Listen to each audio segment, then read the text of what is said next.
Hey guys, welcome to an interesting video on Wild Rift. So we're back with a Ashe support commentary guide. Now we haven't done these commentary guides in a long while because I've had to keep on continuously updating my complete guides because the builds keep changing, because like new items like LDR are being added, and I basically had to just keep on changing like the most updated builds.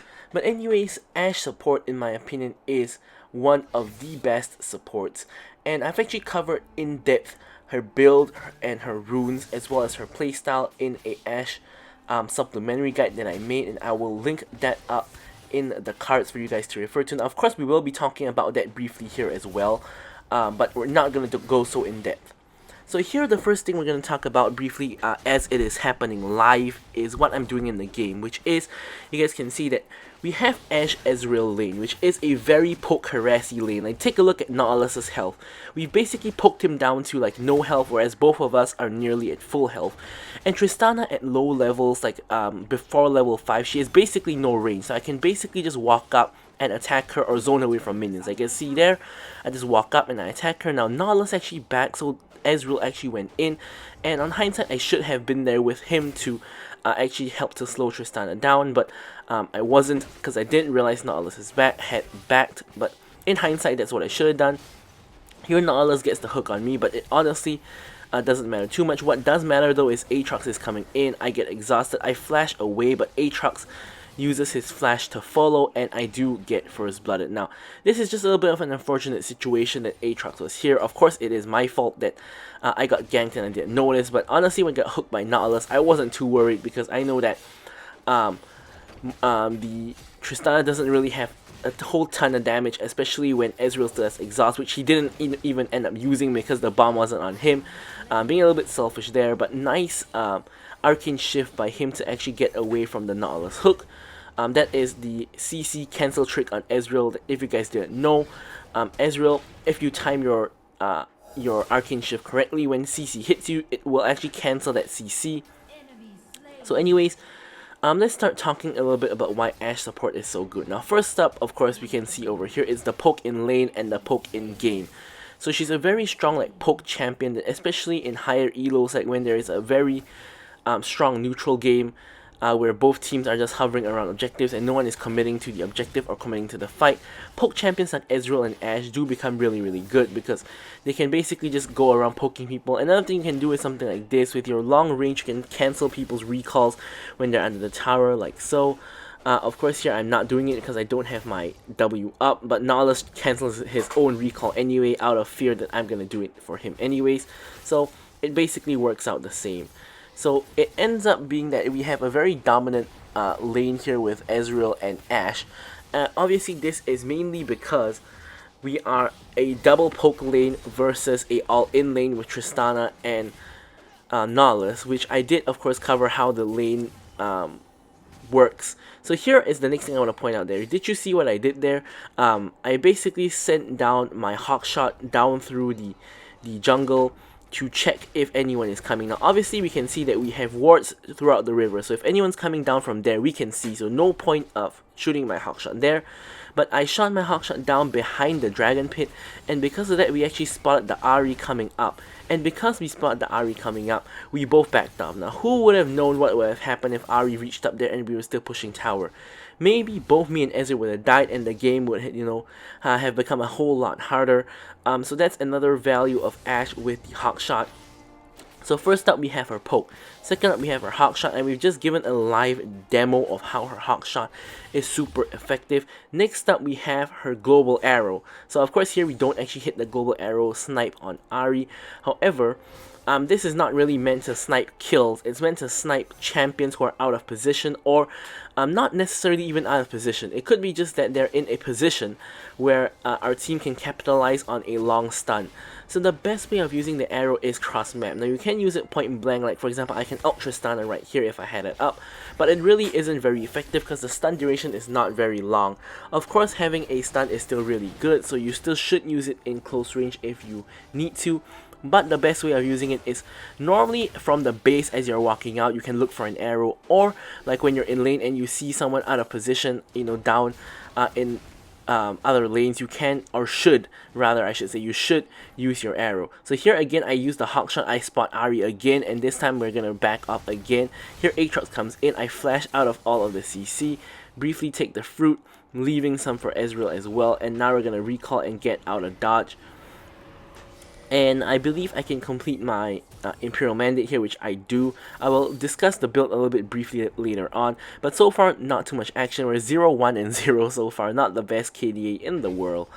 But yeah, so Ashe gives you that value of the arrow. Like you can see here, I stun the Aatrox, who is the enemy jungler, who is really huge, and my team is able to follow up and nearly get the kill, but here Ezreal finishes him off and ends up getting a triple kill, and we basically just win the fight off of that arrow engage. So there is the huge value from Ashe. So now, the next two things that we have not talked about is the slow and speed up aspect of Ashe. Now, we actually saw that in the team fight there, but with the Imperial Mandate and your volley, which is that W you guys can see here, you can apply Imperial Mandate onto basically all the enemy champions, and when you do that, when your allies attack the champions, you not only will deal extra magic damage to the enemies, but more so, the big deal about it is that you and your allies will get a speed up. So why is this speed up so significant? Obviously it allows you to chase enemies down, obviously it allows you to run away, but when you couple it with Ashe's passive, which is slowing enemies down, that is a double wombo combo of just outspeeding enemies all around the place. Now think about this. You slow enemies down with your W, your ally attacks them and speeds you up. So the enemies are slowed and you are sped up. If they're trying to chase you, they'll never make it. If you are trying to chase them down, they will never be able to escape, because you're slowing them down and speeding yourself up at the same time. And we will see that a little bit later on. And I will point it out mostly in team fights. You guys can see how well we can kite, etc. And yeah, basically that's a lot of the value of Ashe. Now the last thing about the last value Ashe brings to the table, which is only gonna come online in the very late stages of the game, is when she finally completes her Black Cleaver.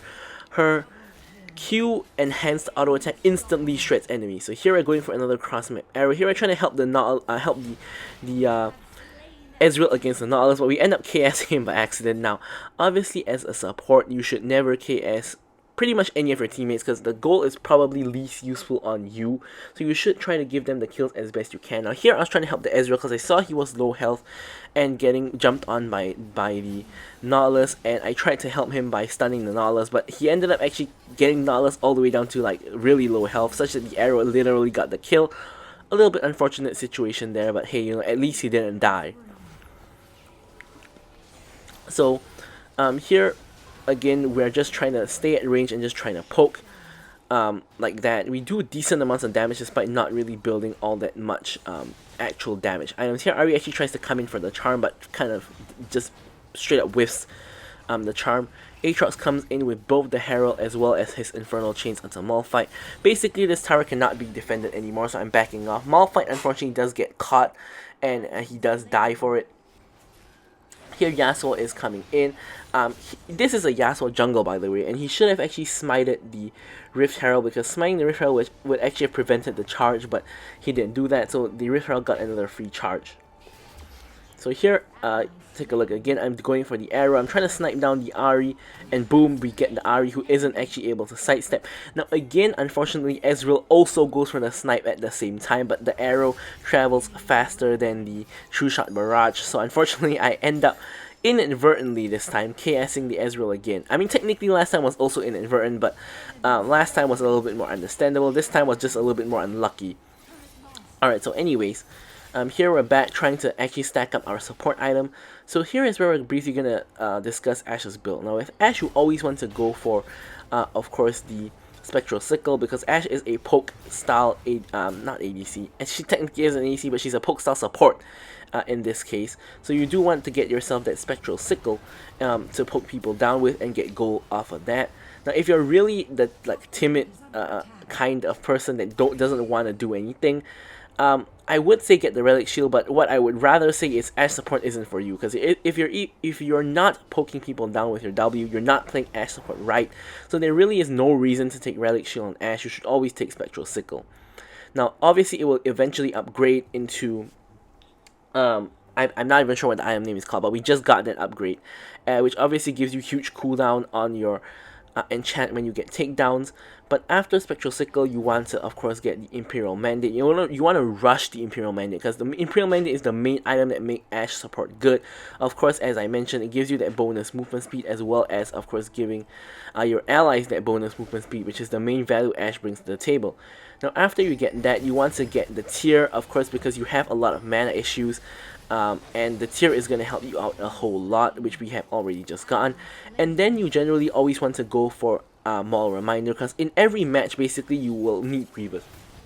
You will need Grievous wounds. So, getting Maul Reminder at this stage is probably the best thing you can do here. Now, here, take a look at how we are kiting out, or helping our team kite out, rather, because we're getting focused by Aatrox. So here, of course, it's way better that I died than Ezreal died. So in my opinion, just getting focused by Aatrox basically means that Ezreal gets to kind of escape and finds himself in a rather sticky situation of trying to defend this tier 2 tower, which is kind of a challenge here. Aatrox goes back in for some reason and just dies to Ezreal. Tristana goes in, but Ezreal has exhaust, and Malphite honestly wasn't even needed there, but Ezreal does get the kill regardless. So after you get these two items, you want to build into the Black Cleaver. Now, the Black Cleaver will, of course, allow you to get that shred that I was talking about. And then after Black Cleaver, you can complete your tier into either Frimble Winter or Mana Mune, or rather Mirror Mana, but which, of course, is the option I go for to increase my poke and at least do some sort of meaningful damage. And then you want to complete the Maul Reminder into, of course, our favorite complete the Executioner's Calling into our favorite Maul Reminder is what I was trying to say. And when you finally have enough gold, you can sell your support item and get another item. Of course, I forgot to actually mention that you want to actually rush Redemption as early as you can. Of course, if you need Grievous Wounds or if you need the tier earlier, you can go for that. But if possible, you can try to go for the Redemption right after you finish your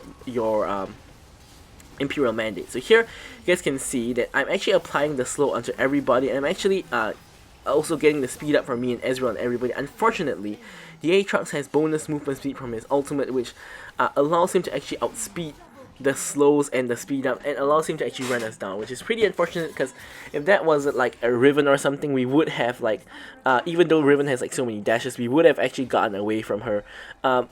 Ashe is a hard counter to most top laners. Like, Garen can never run you down.